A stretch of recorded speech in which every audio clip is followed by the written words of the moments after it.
Yo l'équipe, j'espère que vous allez bien. Aujourd'hui, nouvelle vidéo, on va parler de la gestion de la distance. Mais avant ça, je vous souhaite de très bonnes fêtes. J'espère que vous passez une excellente fin d'année. J'espère que vous avez eu de très beaux cadeaux. D'ailleurs, moi, j'ai eu ce magnifique poster. Grâce à ma belle-sœur, on va enfin avoir un décor sur la chaîne. Je vous le montre de près parce que c'est vraiment extrêmement stylé. Donc, c'est vraiment tout fait à la main, tout customisé et imprimé directement à l'agence comme Papers, avec le petit shirt customisé avec mon nom, avec ma tête et exactement les mêmes lunettes que moi. Donc, aujourd'hui, on va parler de la gestion de la distance. La gestion de la distance, qu'est-ce que c'est? La gestion de la distance, c'est maintenir un écart entre vous et votre adversaire. En fonction de votre style de boxe, vous allez avoir un intérêt à maintenir un certain type de distance. Gérer la distance, ça va vous permettre de toucher et de pas vous faire toucher. On voit qu'il y a une approche qui est offensive et une approche qui est défensive. En fonction de votre type de boxe, vous allez plutôt vouloir maintenir la distance ou alors la casser. Et même si vous avez une boxe qui est plutôt vraiment à aller de l'avant, etc. et à casser la distance, de temps en temps, il faut récupérer. Et en gardant la distance, en gardant un certain écart, vous allez pouvoir reposer vos bras, relâcher vos épaules et ça va vous permettre de revenir plus fort. Parce que vous allez le voir, si vous enchaînez les rounds, c'est très fatigant au niveau des épaules, il y a les mains qui descendent, etc.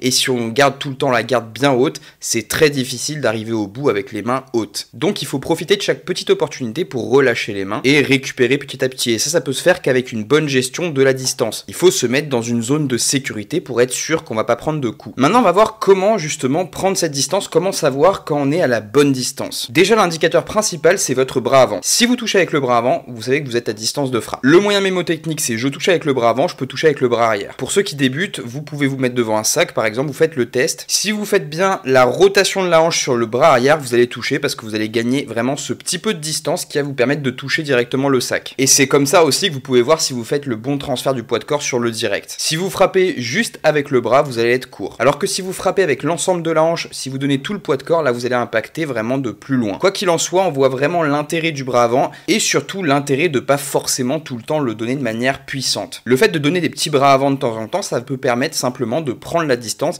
et de savoir où on se trouve par rapport à l'adversaire et si on peut frapper et si surtout on peut venir enchaîner plusieurs coups. Parce que si je peine à toucher avec le bras avant, c'est forcément plus compliqué de toucher avec d'autres coups, que ce soit des directs, des uppercuts ou des crochets, que ce soit du bras avant ou du bras arrière. Donc va vraiment falloir venir chercher cette distance à laquelle je peux impacter pleinement avec mon bras avant. C'est pas simplement j'effleure l'adversaire, c'est vraiment je viens toucher, là je suis à distance parce que je peux générer de la puissance avec mon bras avant. Quand vous touchez et que vous savez que vous êtes à bonne distance, l'adversaire lui il le sait aussi parce que forcément il vient de s'en prendre une. Donc là en général ce qu'il va faire c'est qu'il va répliquer. Donc vous sur cette réplique vous pouvez casser cette distance à nouveau en faisant un pas de retrait puis revenir rétablir la distance avec un contre. Donc ça c'est les fameuses techniques dont je vous parle tout le temps, c'est les pas de retrait, les décalages etc. Ça c'est hyper intéressant parce que ça vous permet de faire jouer en fait la perception de la distance à votre avantage. Vous pouvez faire la même chose avec le bras avant, simplement toucher, venir faire un retrait du buste et revenir avec le bras avant et là vous avez aussi joué sur la distance, sur cette notion de distance. Vous vous mettez à distance en frappant, vous sortez de cette distance là et vous revenez avec une frappe. Et l'adversaire, lui pour le coup, il n'est jamais à distance sur cette séquence là. Enfin dans le meilleur des cas, si l'adversaire il a pas des bras qui font 3 mètres de long, normalement ça devrait se passer correctement. Quoi qu'il en soit, quand je suis à distance, je sais que je vais devoir me méfier de certains types de coups. Je sais que je vais plutôt recevoir tout ce qui va être direct. Peu probable de recevoir des uppercuts ou des crochets quand on est à distance. Pourquoi? Parce que c'est des coups qui sont plus risqués, qui engagent le corps, etc.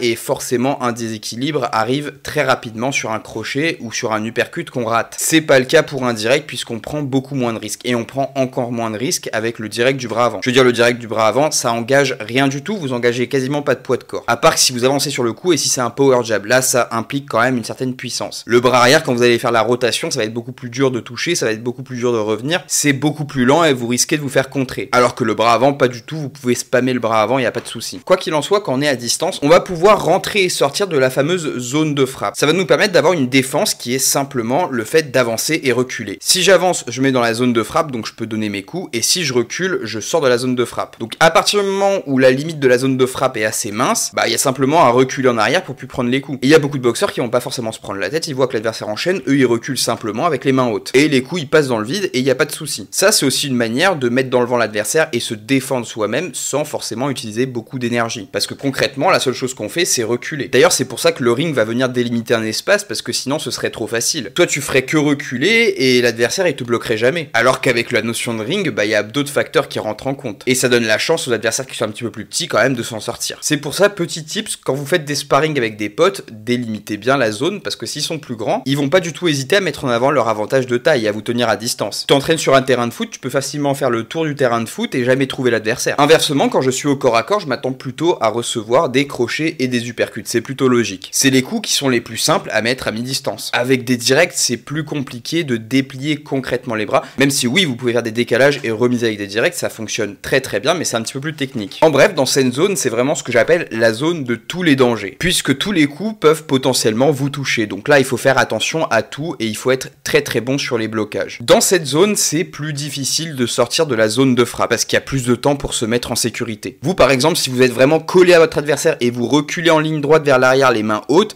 vous allez prendre des coups tout le long jusqu'à sortir de la zone de frappe, ça c'est clair et net. Mon adversaire, il a juste à me suivre et à m'aligner en direct. Donc là, c'est pour ça qu'il est hyper intéressant quand vous êtes dans cette zone-là, si vous voulez sortir directement en arrière, c'est de sortir en diagonale sur un côté ou sur l'autre, ou en bougeant toujours le buste en arrière. C'est pour ça que sur la corde que vous tendez autour du sac, il faut bien travailler en faisant les esquives rotatives en avançant, mais aussi en reculant, parce qu'on ne sait jamais le genre de situation qui peut se présenter à vous. Si jamais vous devez sortir directement en ligne droite, bah c'est mieux de le faire en bougeant le buste de droite à gauche plutôt que de sortir comme ça les mains hautes en ligne droite. Tout simplement, vous faites pas une cible fixe et l'autre il a beaucoup plus de mal à aligner les coups. Donc concrètement, pour être à l'aise, tu dois travailler à la distance qui va te convenir. Si tu es plutôt un boxeur qui est type longiligne, tu vas devoir travailler pour maintenir la distance. Tu dois vraiment faire en sorte de frustrer au maximum ton adversaire pour pas qu'il coupe la distance et qu'il vienne au corps à corps. Évidemment, c'est impossible de maintenir la distance tout au long du combat, mais tu dois le faire le plus possible. Plus tu vas mettre l'autre dans l'inconfort, plus tu vas le pousser à faire des fautes, parce qu'il est dans une distance qu'il ne comprend pas. Une distance dans laquelle il n'est pas à l'aise et il doit cumuler et défense et attaque. Bah ouais, si toi par exemple tu tiens la distance et que tu fais qu'envoyer des jabs, bah l'autre il doit venir se prendre les coups pour venir te toucher. Donc ça fait deux choses, il doit penser à la défense puis à l'attaque. Donc là tu peux parfaitement utiliser une stratégie avec des jabs qui sont puissants et des jabs qui sont simplement là pour occuper l'adversaire. Même si tu touches pas durement sur chaque coup, c'est pas grave, tu marques des points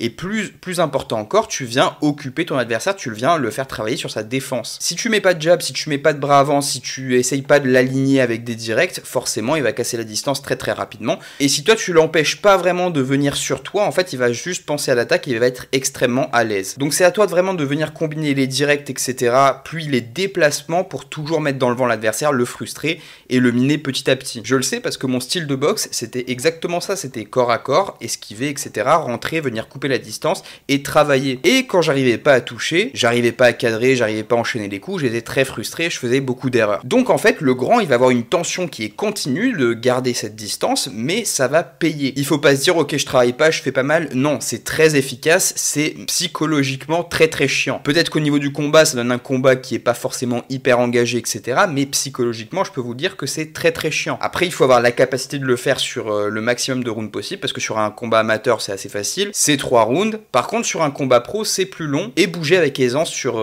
6, 10, 12 rounds c'est plus compliqué. Donc de là ma théorie que les boxeurs qui sont plutôt mi-distance seront meilleurs en pro qu'en amateur, parce qu'en amateur t'en as c'est vraiment des mouches, et c'est pas du tout au sens péjoratif du terme, hein. Franchement c'est des très très belles boxes, mais les mecs tu les attrapes jamais. De l'autre côté, si tu boxes plutôt au corps à corps, tu vas avoir une boxe qui va te demander énormément d'énergie. Comme on l'a dit, tu vas vraiment te focaliser sur le fait de bloquer, d'esquiver et quand même de venir attaquer tout en coupant la distance. T'as énormément de choses à faire. Et quand l'adversaire a une très bonne gestion de la distance, bah parfois tes efforts de cadrage et le fait d'avancer sur l'adversaire avec des bras avant ne vont pas être hyper rentables. Par contre, tu dois quand même toujours avancer. La loi de la nature le veut, t'as des petits segments, c'est à toi de faire le travail. Donc tu as deux armes qui sont hyper intéressante, c'est ton bras avant déjà et tes jambes. Avec ton bras avant, tu vas faire un power jab et tu vas stepper en même temps. Tu vas faire un pas à chaque fois que tu mets un jab. Ça va te permettre de gagner de la distance et tu vas progressivement amener l'adversaire près des cordes. Et là, près des cordes, la mobilité est fortement réduite parce que si tu arrives à le coincer, à le bloquer, c'est impossible pour lui de s'en sortir d'un côté ou de l'autre. Enfin, techniquement, c'est ce que tu devrais réussir à mettre en place. Deuxième arme, c'est ce que je t'ai dit, c'est tes pieds. Avec tes pieds, tu vas pouvoir l'emmener où tu veux en cadrant. Si tu le suis, c'est mort. Le mec, il va faire le tour du ring 40 000 fois sur un round. Par contre, si tu le cadres et tu lui bloques la route, il va d'un côté, par exemple, il va à droite, moi je vais à droite encore plus et je le bloque. Là, c'est beaucoup plus rentable pour toi parce que tu fais moins d'efforts de déplacement, tu cours pas après lui